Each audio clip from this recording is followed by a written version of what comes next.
What is the funniest lie to tell kids? 1. My sister told me that yellow leaves tasted like bananas and brown tasted like chocolate. I apparently went and ate leaves, but came back and told her they don't taste how she said they would. She told me I must have eaten a bad batch. So I continued to try find and eat these tasty leaves. 2. That, as their father, I could change their names whenever I wanted to.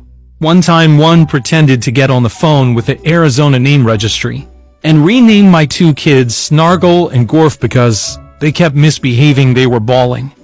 I could barely keep a straight face. 3. I was on a flight where a kid saw the button for calling a flight attendant.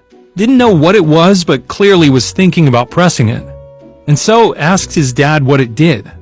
His dad said it opens a trapdoor under your seat and drops you out of the bottom of the plane. Afterwards, the kid spent the whole flight intrigued by the button, thinking about and talking about pushing it, but too worried to actually do it. 4. Not exactly a lie. But when I was first learning swear words, my parents made the mistake of telling me those were words only mommies and daddies are allowed to say. So I was playing house with my sister and her friends, and I was the dad. I promptly went on a swearing tirade as the dad, and got in big trouble. 5. My dad made the traffic lights turn green. I asked why he waited a few minutes before using his power, and he said it's important to let others have a turn and go ahead of you. 6.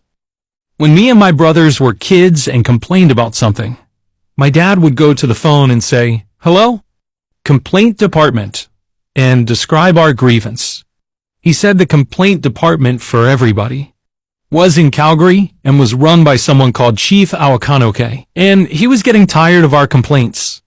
I believed that for the longest time. Therapists of Reddit, what was your biggest I know I'm not supposed to judge you but holy shit moment? 1. My professor once shared what a patient said. That made her quit her job. I didn't rape my daughter. She liked it. The daughter was 6. She couldn't take it anymore. She worked in a rehabilitation center for people who have been sentenced for serious crimes and were forced to get mental help. Really difficult job, and this pushed her over the edge. 2. I once had a patient whose wife shook their baby to death. He wanted help reconnecting with his wife. At the time, I was a young father of a newborn myself, and he triggered a lot of fear in me for my own child, a deep loathing of his spouse, and pity. The how pathetic kind for the patient. I tried for 3 sessions, met his spouse and everything, before handing the case over to my supervisor, who knew about my initial reactions and tried to help me through it. Unfortunately, it ended up being more about my feelings than his, and I was new to the profession at the time. These things are expected to crop up from time to time, but L was still taken aback by my own reactions. 3.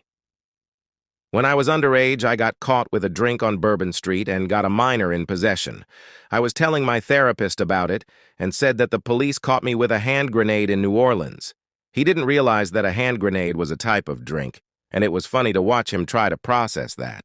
His patient might have just casually told him that he had been caught with a fragmentation grenade. He took a big long pause and said, "Where did you even find a grenade?" I realized the misunderstanding quickly and corrected him. But for a moment, he definitely was thinking, "Holy shit, how do I deal with this?"